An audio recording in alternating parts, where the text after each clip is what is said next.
예. 오늘 말씀의 제목은요, 내 인생의 사울과 유다. 길어서요, 주어에는 내 인생의 사울과 유다인데요, 길게 말씀드리면요, 내 인생의 사울과 유다를 사용하시는 하나님입니다. 예, 말씀을 시작하도록 하겠습니다. 보면 여기서 읽는 대로 읽겠습니다. 할렐루야! 오늘은 우리 주님 부활하신 부활주일입니다. 부활의 기쁨이 우리 가운데 충만하기를 소망합니다. 오늘은 내 인생의 사울과 유다라는 제목으로 은혜를 나누려고 하는데요, 우리는 살면서 만나고 싶지 않은 이 사울과 유다라는 이 대표적인 부정적인 인물을 만날 때가 있습니다. 그런데 하나님께서는요, 이런 악한 사람들조차까지도요, 하나님께서 그 계획 안에서 사용하신다는 것입니다. 부활의 주님께서 고난을 영광으로 바꾸셨듯이 우리 삶에서 이 사울과 유다는요, 아무리 이런 사람을 만나더라도 하나님께서는요, 이 악을 선으로 바꾸어 주실 것입니다. 부활절날 이 부활의 소망과 함께 위로와 힘 없는 시간 되시기를 소망합니다. 아멘. 본문 첫 번째로요, 사울 고난을 통한 훈련과 준비라는 제목으로 말씀드립니다. 사울 고난을 통한 훈련과 준비.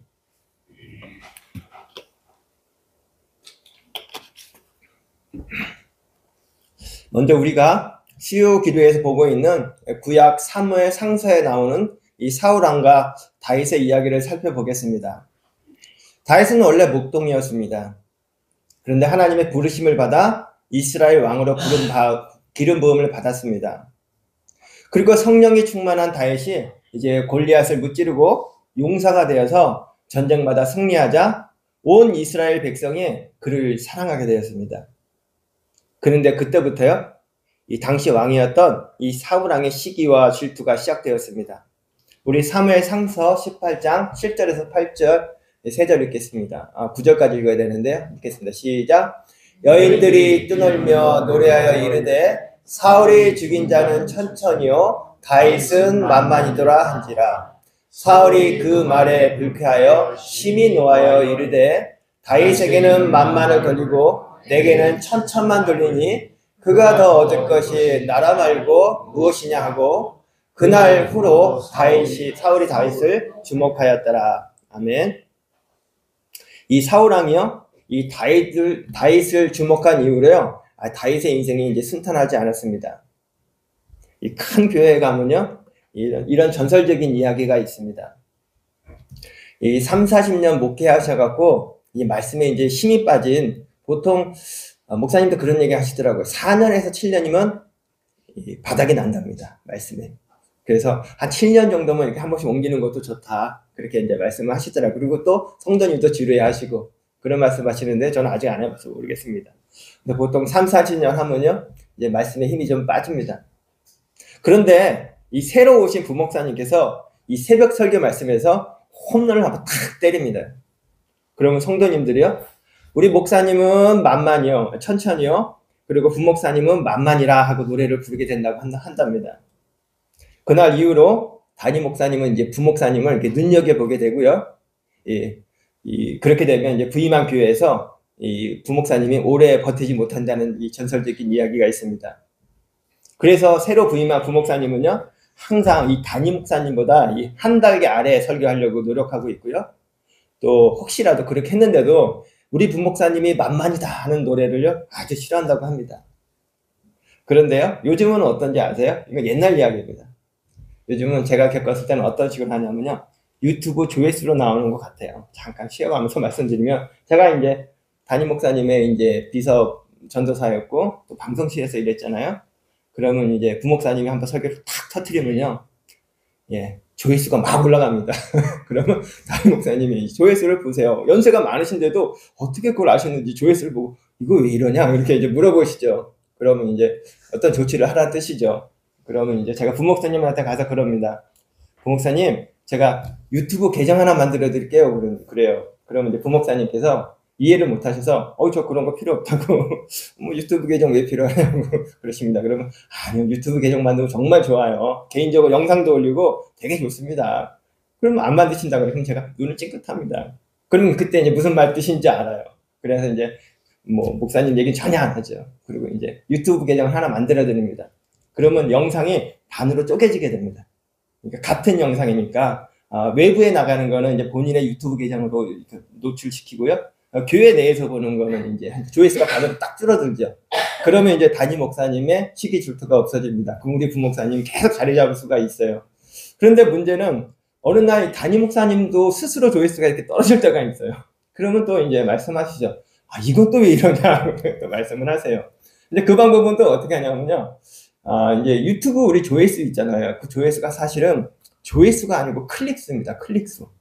그런데 방송실에 앉아서 이 조회수가 좀 기준 이상으로 떨어졌다 그러면 제가 이제 이 클릭 작업을 합니다. 클릭 작업을 하는데 그러면 이제 외부적으로 봤을 때는 이제 조회수가 높은 것처럼 보이죠. 어느 정도 레벨을 맞춰야 되니까 다른 목사님들하고 설교를 할 때 이렇게 레벨을 맞춰야 되니까. 그런데 사실은 조회수는 누가 알고 있냐면요. 그 유튜브 계정에 그 담당자만 알 수가 있어요. 그걸 이제 유튜브 스튜디오라고 하는데요. 그 안에 들어가면 진짜 그 조회수가 나와요. 외부의 조회수는 뭐 몇천 몇만이라 하더라도 그게 가짜지 진짜는요. 유튜브 스튜디오 들어가면 그 한 사람당 한 번밖에 이렇게 조회수를 안 줘요. 그게 진짜 이제 계정이죠. 그래서 그런 경우 있습니다. 제가 그래서 교회 평화를 유지하려고 유튜브 조회수를 조금 조정했다는 이야기를 잠깐 웃으면서 말씀드립니다. 그런데요, 여기는 이렇게 사울 옆에 저 같은 어떤 이렇게 전도사가 없었나 봅니다. 사울이 이제 질투심에 다윗을 제거하려고 합니다. 다윗에게 이제 창을 던져서 죽이려고 하자 다윗은 왕궁에서 광야로 피신해하는 이 도망자 신세가 되었습니다. 그런데도 사울 왕은요 포기하지 않고 대군을 이끌고 다윗을 집요하게 추격합니다. 다윗은 두려움으로 적지까지 들어가 숨으려고 했는데도요 이것도 안전하지 않자 광야와 동굴 또 산속까지 숨는 도피 생활을 시작하게 됩니다. 우리 영웅 다윗은요 한순간에 영웅에서 이 도망자 신사가 되었습니다. 그런데 이 도망자의 시간, 도피의 시간은요 하나님께서 이 다윗을요 차기 왕으로 훈련시키는 광야 학교가 된 것입니다. 다윗은 광야에서 도망 다니면서요 수많은 시편 기도를 남겼습니다. 우리 시편 57편 1절 한번 읽어볼까요? 시편 57편 1절 함께 읽겠습니다. 시작. 하나님이여 내게 은혜를 베푸소서. 내게 은혜를 베푸소서. 내 영혼이 주께로 피하되 주의 날이 그늘 아래서 이 재앙들이 지나가기까지 피하리이다. 아멘. 이 시편 57편 에 보면 제목이 있습니다. 성경에 보면 제목이 있잖아요. 뭐라고 써있냐면 다윗의 믹담시, 다윗이 사울을 피하여 굴에 있을 때라고 적혀 있습니다. 바로 이 고난의 시간이 다윗을 겸손하게 했고요. 하나님께 부르짖게 했으면서 또 원수를 용서하는 법을 배우게 된 것입니다. 그래서 이제 다윗은요 오직 하나님만 의지하는 하나님의 사람이 된 것이지요. 사울이 없었다면 다윗도 없었다라는 말이 있습니다. 이는 다윗이 사울이라는 존재를 통해서 연단을 받고 또 겸손과 인내를 배웠기 때문에 위대한 왕이 될 수 있었다는 이야기입니다. 다윗은 영적 학교인 이 광야 학교에서 이 학교를 거치면서 상처를 받고 그리고 마음을 확 닫아버린 것이 아니고요. 다음과 같은 것을 배웠습니다. 우리 PPT 한번 볼까요? 영적 훈련 학교인 광야 학교에서 우리 다윗이 배운 것은 4가지를 배웠습니다. 첫 번째로 원수를 사랑하고 용서하는 법을 배웠습니다.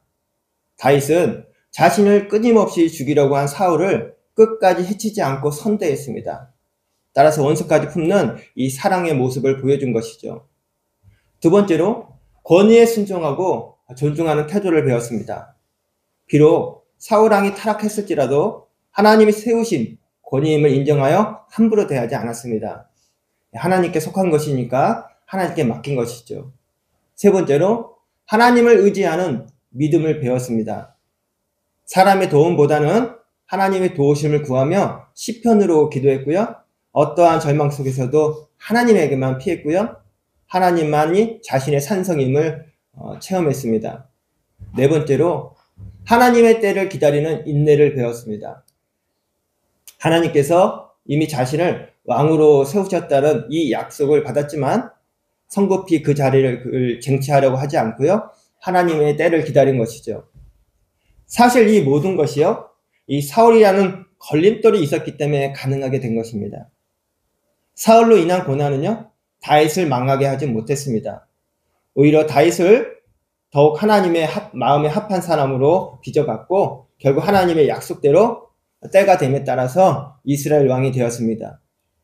그러나 사울은 마지막 전쟁에서 비참한 최후를 맞이합니다. 우리 하나님이 친히 정의롭게 갚으신 것이죠. 우리 인생에는요, 이렇게 피할 수 없는 사울과 같은 사람이 나타나서 우리를 시기하거나 억울하게 괴롭힐 때가 있습니다. 그럴 때 다윗처럼 원망과 복수의 칼을 내려놓으시고 하나님만 의지하여 또 하나님께만 맡기시기를 소원합니다. 한나의 기도가 있습니다. 하나님은 낮추시기도 하고 높이시기도 하는 분이라는 기도를 합니다. 우리 다윗처럼 끝까지 선으로 악을 이겨내서 하나님의 선하신 계획을 이루어내시기를 예수님으로 축복합니다. 본문 두 번째로요, 유다 십자가 사명의 완성이라는 제목으로 말씀드립니다. 유다 십자가 사명의 완성. 이제 신약의 이야기로요, 예수님의 12제자 중 하나인 가룟 유다 이야기입니다. 유다는 예수님의 수제자도 아니고요, 특별히 눈에 띄는 인물도 아니었습니다.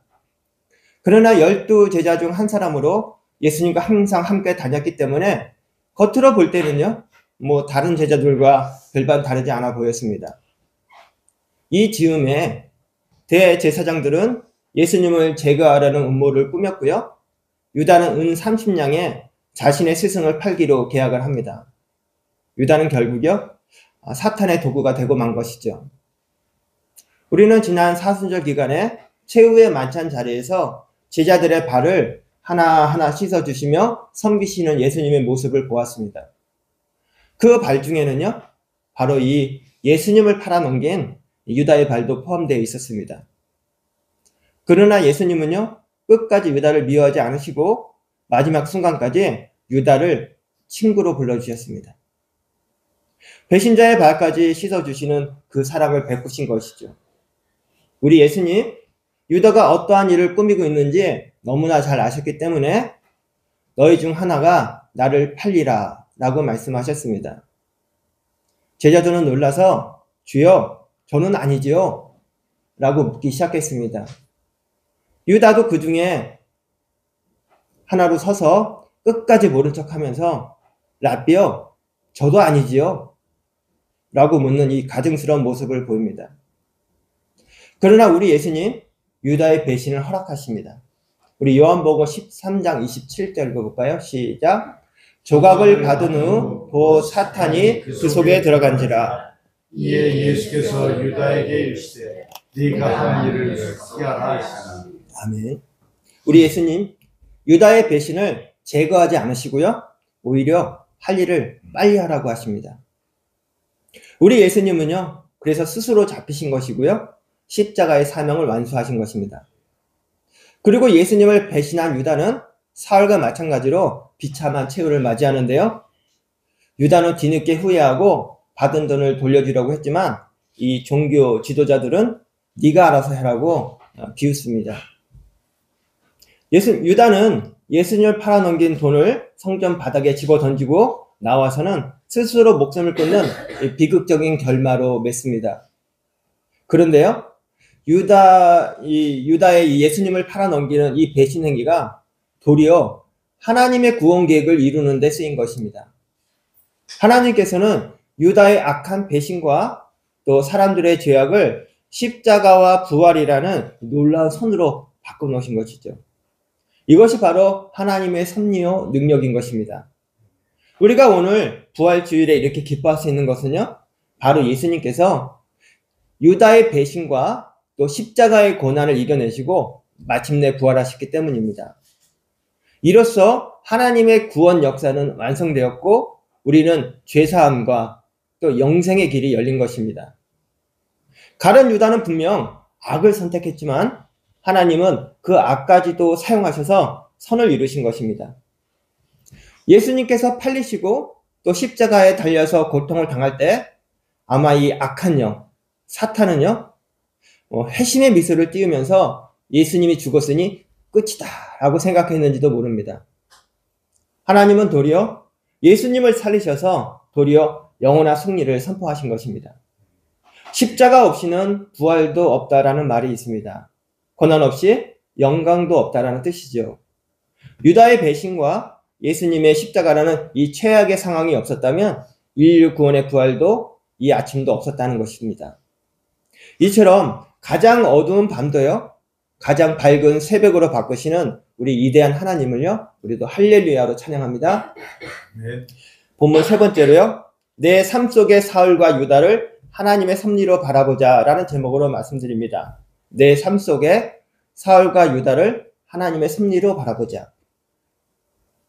구약의 사울과 신약의 유다는요, 우리 각자의 인생에도 있을 수 있습니다. 바로 마음속에 떠오르는 그 얼굴 있지 않나요? 나를 힘들게 했던 바로 그 사람. 내게 상처 주고 배신했던 바로 그 인간 말입니다. 우리는 신앙생활 하면서 왜 하나님 저런 사람을 그냥 놔두시는 걸까? 라는 생각을 하게 됩니다. 저만 그랬나요? 저만 그런 것 같습니다. 아마도 지독하게 사울에게 쫓기던 다윗도요, 억울하고 원통한 마음에 몇 번이나 하나님께 하소연했을 것 같습니다. 그리고 다른 사람도 아니고요, 많지도 않은 12명의 제자 중에 스승을 배신하는 가룟 유다 때문에 다른 제자들은 너무도 부끄럽고 충격을 받았을 것 같습니다. 그러나 그 결과를 놓고 본다면 우리 하나님은요, 그 모든 과정을 주관하고 계셨고요, 또 협력하여 선을 이루신 것입니다. 그래서 우리 또한 믿음의 눈을 들어서 하나님의 섭리를 바라볼 필요가 있습니다. 우리 인생의 사울과 유다를 하나님의 섭리로 바라본다는 말씀은요, 하나님께서는 나의 고난을 모르고 계시지 않고 지금의 아픔을 사용하셔서 우리에게 큰 유익을 주실 것을 믿는 것입니다.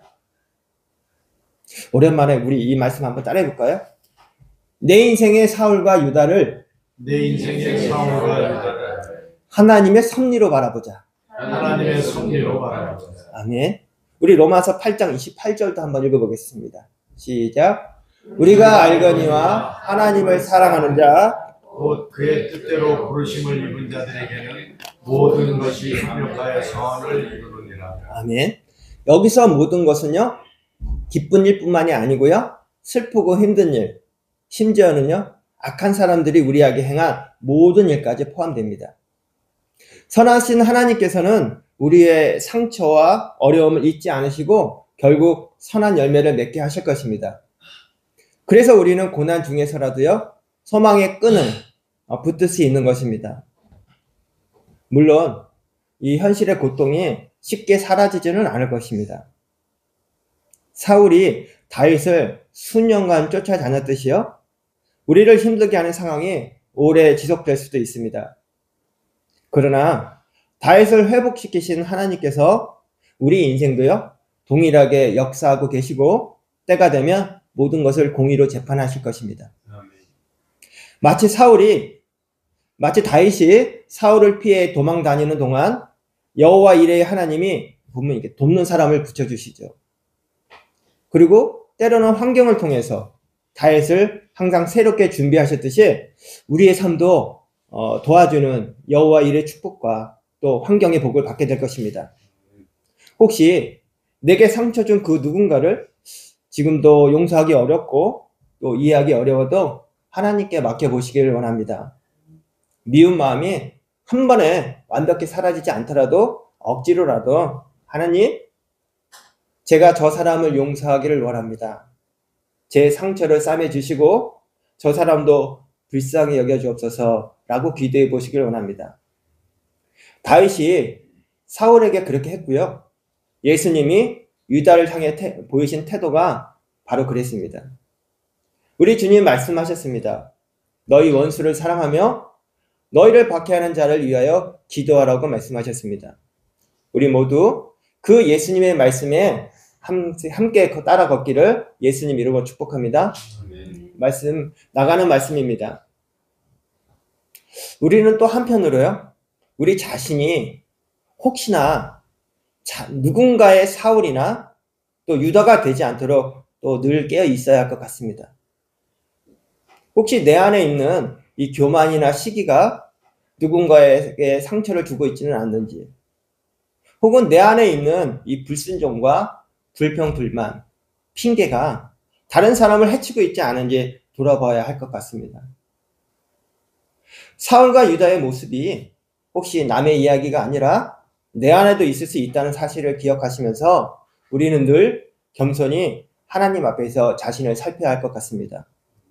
우리 주님이 가르쳐 주신 기도처럼 주님, 악에서 우리를 구하옵소서라고 기도하면서 우리 모두가 선을 이루는 도구에만 쓰임받기를 소망합니다.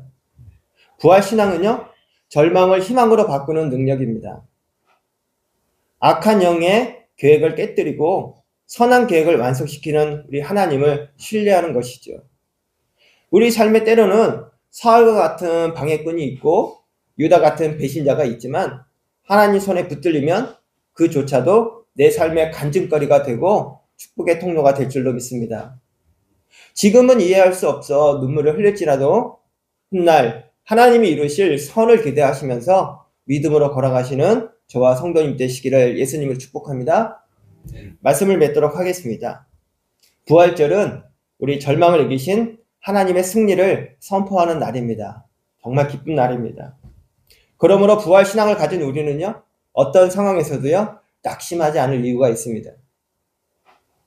다윗은 사울이라는 큰 장애물을 만났지만 하나님의 때에 왕이 되리라는 소망을 잃지 않았고, 또 예수님은 유다의 배신을 당했지만 하나님의 구원 계획을 끝까지 신뢰하셨습니다. 결국 하나님은 약속을 지키셨고 또 예수님은 부활하셨습니다. 우리는 바로 이 부활의 증인들입니다. 부활 신앙으로 내 삶을 해석하면 해석이 안 되는 것이요, 하나도 없습니다. 지금 통과하는 어두운 터널도 이 터널 끝에 보면 이 빛이 보이죠? 그 빛을 바라보면서 희망을 가지고 갈 수 있는 것입니다. 우리 주님께 감사와 찬양을 올려드립시다. 우리 하나님은 선하십니다. 부활의 주님은 우리 항상 함께 계십니다. 내 삶의 모든 순간이 하나님의 손 안에 있기 때문에 우리는요, 두려움이 없습니다. 부활의 능력이 오늘 우리의 상처 입은 마음을 치유하시고 또 억울함을 당한 심령에 새로운 소망 불어 넣으실 줄 믿습니다. 이제 부활신앙을 힘입어서 우리 삶에 있는 이 사울과 유다를 넉넉히 이기시기를 예수 그리스도 이름으로 축복합니다. 아멘. 기도하겠습니다.